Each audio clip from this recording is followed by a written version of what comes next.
Dear student, circuit theory के series 1 में आप सबका स्वागत है। फंडामेंटल्स ऑफ इलेक्ट्रिकल्स के इस सीरीज में हम रिकॉल करेंगे ओम्स लॉ को, ब्रांचेज, नोड्स, लूप्स को समझेंगे, जिसके बेसिस पे Kirchhoff's voltage law and Kirchhoff's current law को भी समझेंगे। टाइप्स ऑफ इलेक्ट्रिकल एलिमेंट, जिसमें active, passive, linear, non linear, unilateral, bilateral types of elements को डिस्कस करेंगे। पैसिव एलिमेंट्स में रजिस्टर, कैपेसिटर, इंडक्टर को समझेंगे, उसके बारे में डिस्कस करेंगे।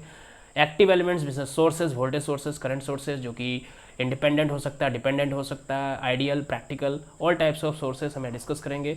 सर्किट को एनालाइज करने के लिए जो साइन, जो डायरेक्शन, कन्वेंशन फॉलो होता है वो डिस्कस करेंगे, वो समझेंगे। सीरीज कॉम्बिनेशन ऑफ रेजिस्टेंस जिसमें वोल्टेज डिवीजन देखेंगे, पैरेलल कॉम्बिनेशन ऑफ रेजिस्टेंस जिसमें करंट का डिवीजन देखेंगे, स्टार डेल्टा सर्किट देखेंगे, उसका ट्रांसफॉर्मेशन देखेंगे, सोर्स कॉम्बिनेशन जिसमें वोल्टेज सोर्सेज का कॉम्बिनेशन होगा, करंट सोर्सेज का कॉम्बिनेशन होगा, और voltage to current source and current to voltage source का ट्रांसफॉर्मेशन देखेंगे। बट बिफोर ऑल दैट आज हम पहले रिकॉल कर लेते हैं ओम्स लॉ, जो हमने अपने जूनियर क्लासेस में पढ़ा हुआ था, उसको डिस्कस करेंगे।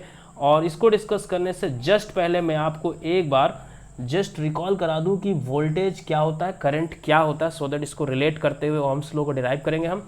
और वोल्टेज क्या होता है, करंट क्या होता है, इसका डीप में नहीं जाएंगे। हमारा जो कंसर्न, इसका जो एक परसेप्शन है वो यहाँ पे फील करने की कोशिश करेंगे। वोल्टेज जिसको कि V से डिनोट किया जाता है, और ये आप एम्फेसिस करना चाहूँगा एक वर्ड पे, एनर्जी वर्ड पे। तो वोल्टेज बेसिकली एनर्जी है। वोल्टेज जैसे ही आपको शब्द दिखाई दे, सुनाई दे, कहीं पढ़ने को मिले, तो आप दिमाग में सबसे पहले एनर्जी वर्ड घूमना चाहिए। इसलिए ये बात हमारा फोकस रहेगा। ये क्या है? रिक्वायरमेंट ऑफ, रिक्वायर्ड में लिख देता हूँ जल्दी से, रिक्वायर्ड, या जो एक्सपेंड किया आपने एनर्जी को, एक्सपेंडेड एनर्जी, एक्सपेंडेड एनर्जी, ई एनर्जी, ठीक है, एनर्जी को मैं सही से लिख देता हूँ, एनर्जी। अब एनर्जी को एक्सपेंड करने का कंसर्न है यहाँ पे, बट किस पर्पज से एक्सपेंड है वो बताने जा रहा हूँ मैं, ठीक है। तो सबसे पहले दिमाग में आना चाहिए रिक्वायर्ड या एक्सपेंडेड एनर्जी है। क्यों? In order to move per unit of charge, per unit of charge, हर यूनिट ऑफ चार्ज को मूव करने के लिए जो एनर्जी रिक्वायर्ड हुई या एक्सपेंड हुई, वही है वोल्टेज, वही है पोटेंशियल, ठीक है। To move per unit of charge between 2 points, between 2 points. Obviously वो इलेक्ट्रिकल फील्ड का पॉइंट्स होगा, वो हमारा फोकस नहीं है। एनर्जी वर्ड पे फोकस करना। बिटवीन 2 पॉइंट, 2 पॉइंट्स के बीच में आप चार्ज को, यूनिट चार्ज को एक जगह से दूसरी जगह मूव किए, तो जो एनर्जी खर्च किया या या मूव कराने के लिए जो एनर्जी रिक्वायर्ड है, वही है वोल्टेज। तो बेसिकली वोल्टेज क्या है, फिर से एक बार समराइज कर दिया जाए मैथमेटिकली, ये आपका एनर्जी है, एनर्जी है, इस वर्ड पे बार बार मैं फोकस कर रहा हूँ, जो कि चार्ज को, पर यूनिट ऑफ चार्ज को मूव कराने के लिए ज़रूरत पड़ती है। एनर्जी की यूनिट होती है जूल, जो कि सबसे फंडामेंटल चीज़ है यहाँ पे, और चार्ज की यूनिट होती है कूलम, ठीक है, कूलम। तो ये जो जूल पर कूलम इसकी यूनिट होती है, बट इसको एक नया नाम दे दिया गया है वोल्ट, और इसी वर्ड से वोल्टेज भी शब्द बना है, ठीक है। तो ये बस आपको रिकॉल करना था। करंट की अगर हम बात करें, just recall current, electrical current, obviously इसको I से डिनोट किया जाता है, C से नहीं किया जाता, क्योंकि C से कैपेसिटेंस हम डिनोट करते हैं।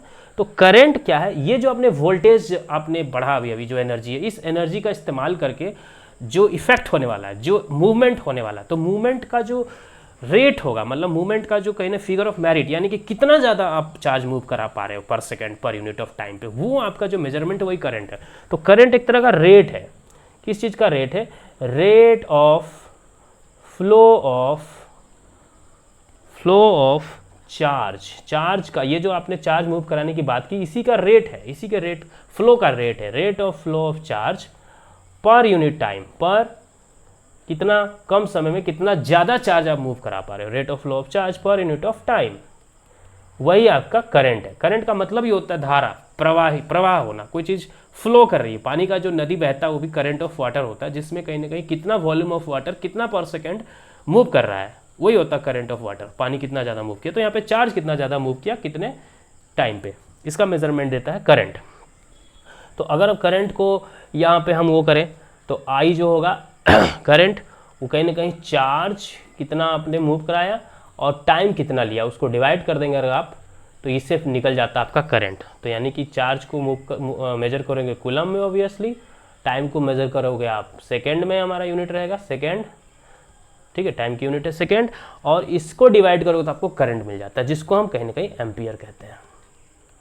तो यहाँ पे आप बस समझ लीजिए कि आपका ये जो वोल्टेज अभी अभी आपने पढ़ा, वोल्टेज आपने जो पढ़ा, ये आपका कहीं ना कहीं कॉज है, और उसका इफेक्ट है आपका करंट का फ्लो होना, क्योंकि कितना एनर्जी देके कितना ज़्यादा चार्ज मूव कराए। तो ये एनर्जी को बता रहा कि कितना एनर्जी की ज़रूरत पड़ी, ऑब्वियसली पर unit of charge, per unit of coulomb, और कितना आपने चार्ज मूव करा दिया, ऑब्वियसली पर यूनिट ऑफ सेकेंड। तो ये कॉज इफेक्ट का एक रिलेशनशिप जो एस्टेब्लिश करता है वो ओम का लॉ होता है।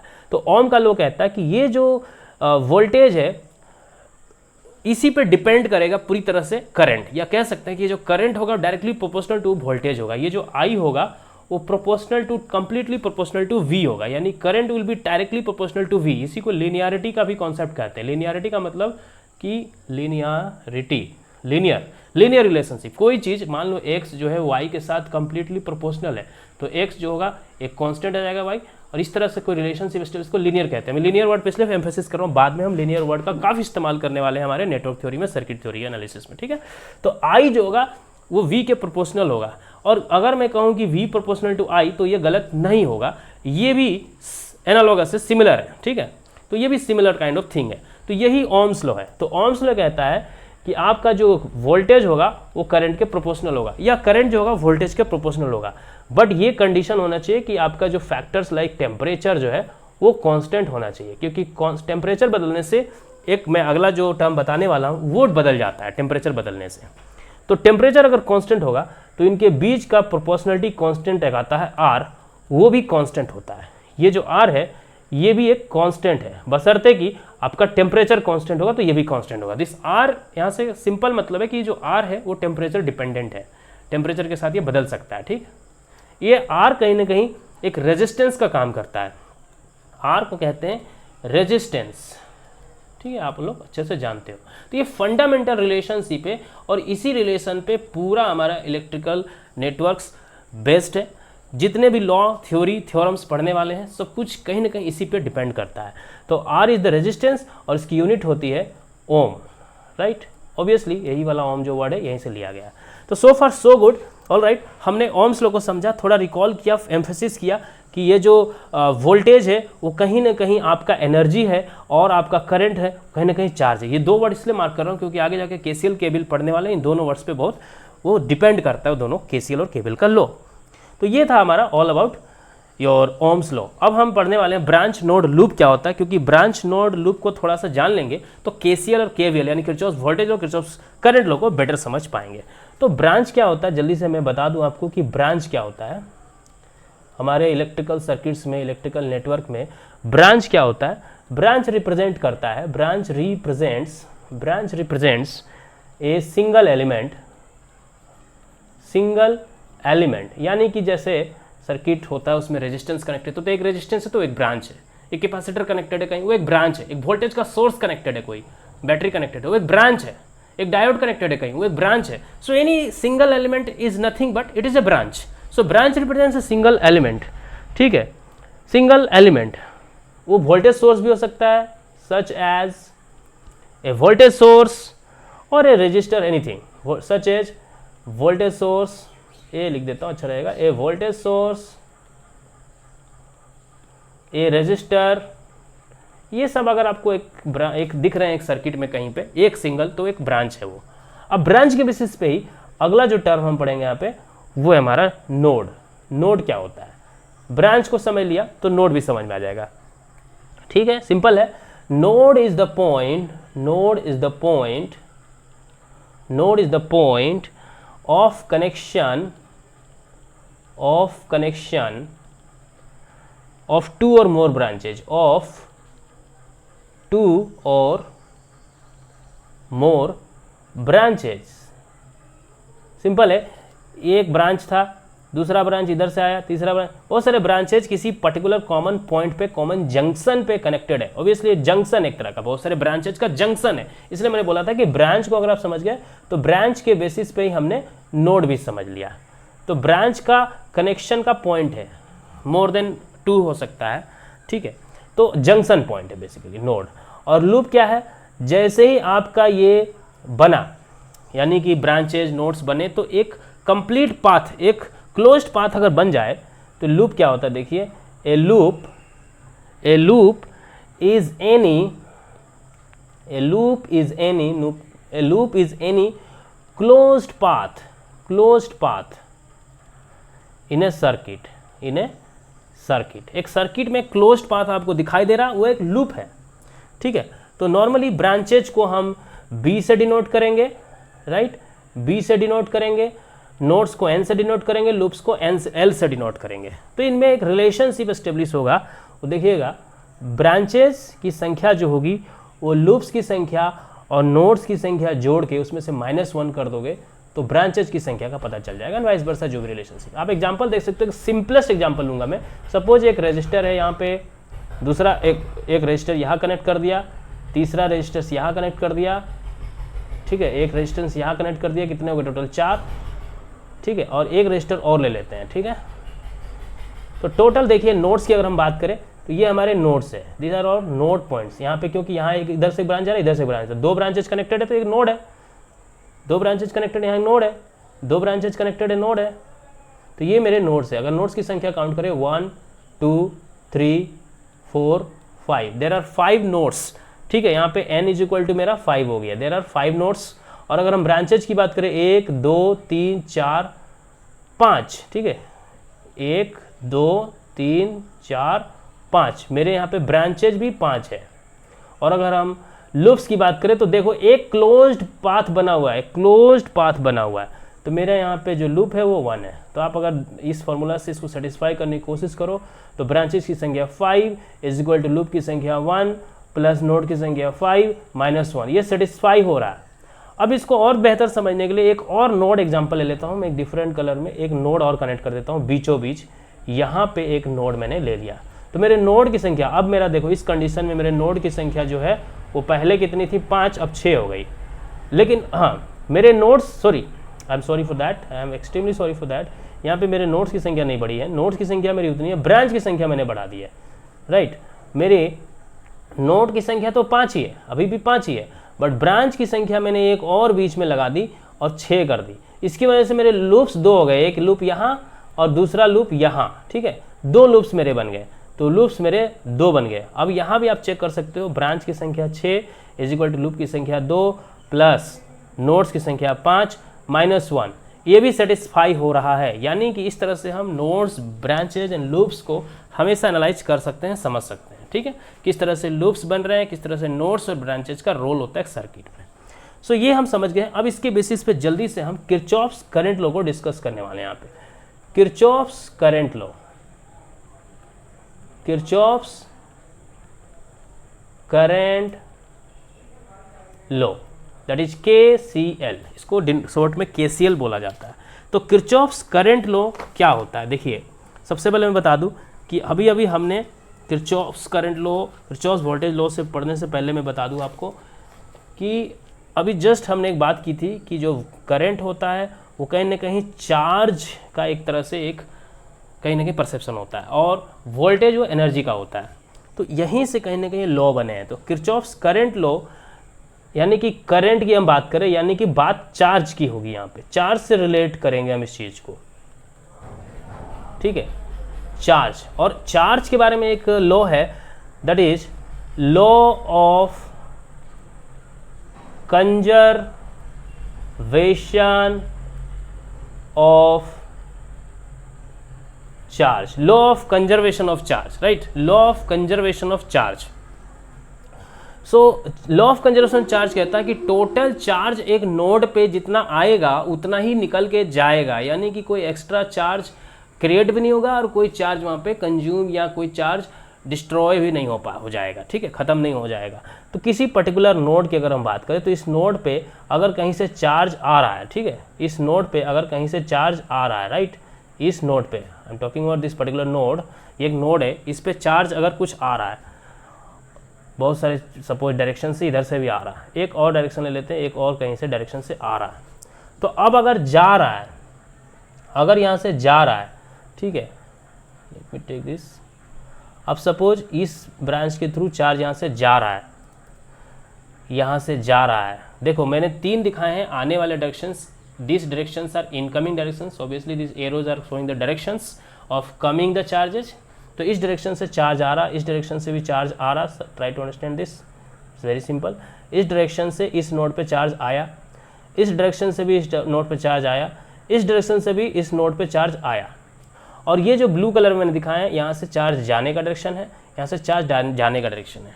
तो टोटल चार्जेज हमेशा 0 होगा, यानी कि आई मीन टू से कि चार्ज कभी कंज्यूम नहीं होगा, चार्ज कभी क्रिएट नहीं होगा, चार्ज कभी डिस्ट्रॉय नहीं होगा, ठीक है। तो अब ये बताइए कि ये जो चार्जेज ये जो आ रहे हैं कैसे आएंगे? ऑब्वियसली करंट फ्लो के थ्रू आएंगे। तो यानी कि इधर से जो करंट आ रहा है, इधर से जो करंट आ रहा है, इधर से जो करंट आ रहा है, कहाँ पे? इस नोड पे, राइट, इस नोड पे।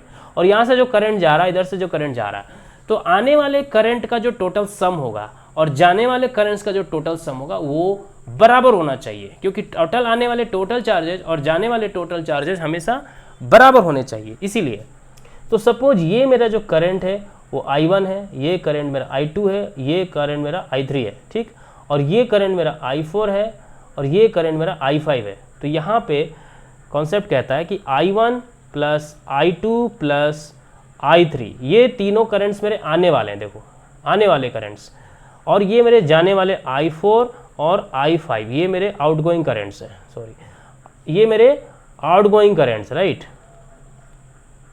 I4 and I5 are my leaving currents, exiting currents, ठीक है, जाने वाले करंट्स हैं। तो इनका जो सम होगा और इनका जो सम होगा ये बराबर होगा। तो करंट्स का सम बराबर होना किरचॉफ्स का करंट लॉ है। बट ये आया कहाँ से? चार्ज के कंजर्वेशन के कॉन्सेप्ट से, लॉ से आता है ये, कि अगर मेरे किसी पर्टिकुलर नोड पे कुछ करंट्स आ रहे हैं तो ये जो मेरे करंट्स है ये मेरे एंटरिंग करंट्स है, एंटरिंग, किसी नोड पे एंटरिंग करंट है, ठीक है। Entering currents is equal to the leaving currents, यही हमारा थंब रूल रहेगा। Entering currents, entering currents, sum of, basically मुझे लिख देना चाहिए, sum of entering current is equal to sum of leaving currents, ठीक है। लिविंग करंट, लिविंग क्यों? क्योंकि यहाँ से ये चार्ज उतना ही लेके जाने वाला है, लिविंग करंट्स। सो यही कहता है लॉ। केसीएल स्टेट्स दैट, सो मैं लास्ट में स्टेट्समैन भी आपके लिए लिख देता हूँ कि केसीएल कहता है, KCL states that the total current entering a junction, the total current entering a junction, junction या नोड कह लो, ये नोड है वही जंक्शन है, जो नोड है यही जंक्शन है, राइट। एंटरिंग ए जंक्शन और node is equal to the total current leaving junction, is equal to the total current leaving the junction, ठीक है। तो यहाँ तक क्लियर है। चार्जेज के कंजर्वेशन की वजह से ये रूल फॉलो हो रहा है। जल्दी से देखेंगे किरचॉफ्स वोल्टेज लॉ को। Kirchhoff's voltage law, Kirchhoff's voltage law, that is also called KVL in the shortcut. अब देखिए हमने क्या बताया था कि जो वोल्टेज है वो कहीं ना कहीं एनर्जी को इम्प्लाई करता है, एनर्जी, ठीक है, एनर्जी को इम्प्लाई करता है। तो ये law of conservation of energy से रिलेट किया जाता है या कहीं ना कहीं इसी पे बेस्ड है ये। It comes from the law of conservation of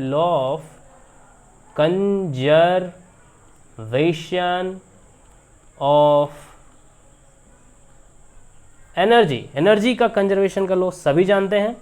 तो देखिए एनर्जी का कंजर्वेशन, एक सर्किट ले लेते हैं, एक सिंपल सा एक लूप ले लेते हैं हम लोग यहाँ पे, जिसमें कुछ वोल्टेज के ड्रॉप्स या सोर्सेस कैन बी कनेक्टेड, जिसका डायरेक्शन से देखेंगे हम।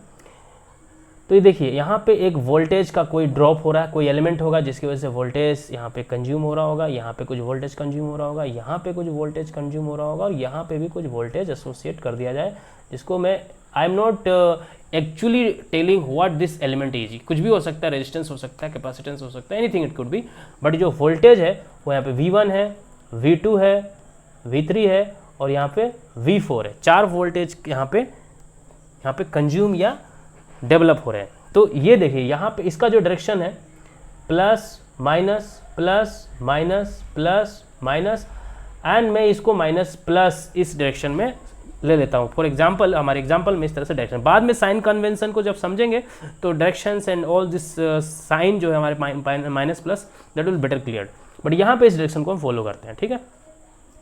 अब देखिए इस तरह से, अगर इसका कहने का मतलब ये कि मान लीजिए आपका एक सेल है, अब अगर कोई कंफ्यूजन हो तो यहाँ पे पॉजिटिव टर्मिनल माइनस टर्मिनल है, ठीक। तो यानी कि ये जो वोल्टेज होगा इस डायरेक्शन से अगर इसको मेजर करो तो ये पॉजिटिव वोल्ट होगा। मतलब अगर ये 5 वोल्ट दे रहा तो इस डायरेक्शन पे ये 5 + 5 वोल्ट दे रहा और इधर से -5 वोल्ट का सोर्स का तरह काम करेगा। तो ये जो साइन है उसके ये मतलब है वो आपको बेटर समझ में आने चाहिए। तो देखिए अब कहता है ये जो किरचॉफ का वोल्टेज लॉ कहता है, the Kirchhoff's voltage law says that KVL states that, क्या स्टेट करता है इसको रिलेट करते हुए समझेंगे। KVL states that algebraic sum of, यहाँ पे एल्जेब्रिक सम है, ठीक है। मतलब I will add V1 V2 V3 V4 but with their sign, sign को इंक्लूड करूंगा। अरिथमेटिकली मैं नहीं ऐड कर रहा हूँ कि simply V1 V2 V3 V4 ले लिया, V1 V2 V3 V4 का साइन को भी मैं यहाँ पे जरूर ध्यान दूंगा। तो इसीलिए यहाँ पे एल्जेब्राइक सम की बात हो रही है। Algebraic sum of voltages in a closed path, मतलब लूप, एक लूप में, एक क्लोज्ड पाथ में, in a loop in a closed path, independent of, ये बात देखिए समझिएगा, ठीक है, इंडिपेंडेंट ऑफ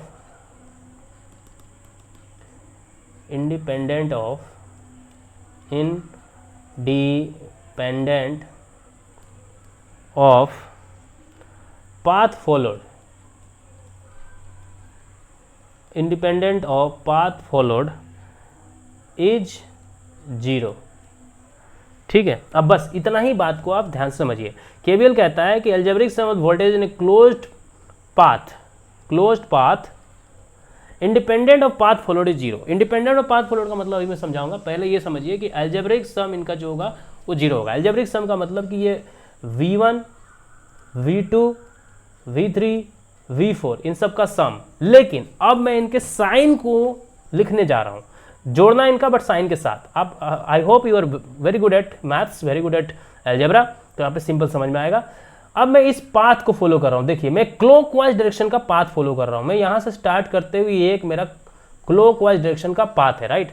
इस पाथ को फॉलो करते हुए मैं V4 को लूंगा, तो V4 मेरा माइनस में है, तो V4 माइनस में आ जाएगा, ठीक है। यहाँ देखिएगा जो सबसे पहला साइन है, उसके बाद V1 मेरा प्लस में, तो V1 मेरा प्लस में आएगा।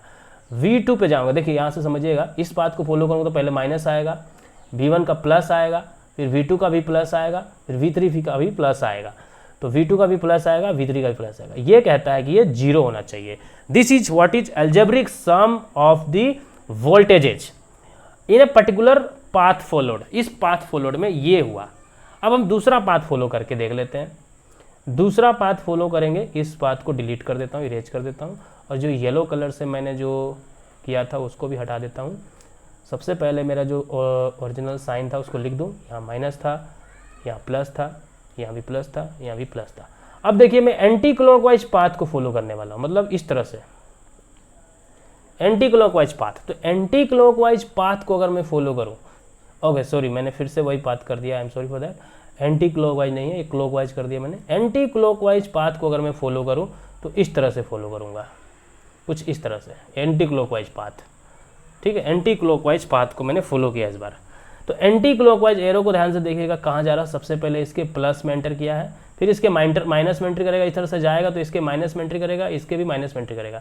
यानी इस बार मेरा V1 V2 V3 V4 को अगर हम ध्यान दें तो V4 के लिए प्लस है, तो यहाँ पे प्लस है, बाकी सब के लिए माइनस माइनस माइनस, ये 0 है। तो अब देखिए आप मैथमेटिक्स में अच्छे हो, ये इक्वेशन और ये इक्वेशन में कोई डिफरेंस है क्या? कोई डिफरेंस नहीं, ये सारे प्लस में थे तो ये माइनस में था, ये सारे अभी माइनस में तो ये प्लस में, there is no difference, absolutely no difference. इसीलिए कहता है independent of the path followed. ऐसा नहीं कि इधर से पाथ फॉलो करके आपने डायरेक्शंस को लिखा, साइन को लिखा तो आपके अलग कुछ आ जाएंगे रिजल्ट इधर से। तो वट एवर यूर एक पर्टिकुलर डायरेक्शन को फॉलो करना है, आप इधर से इसको फॉलो करोगे तो माइनस, फिर प्लस, फिर प्लस, फिर प्लस आया, और इधर से फॉलो करोगे तो प्लस, फिर इसका माइनस, इसका माइनस, इसका माइनस आएगा। तो independent of the path followed the algebraic sum must be zero, this is what is your KVL.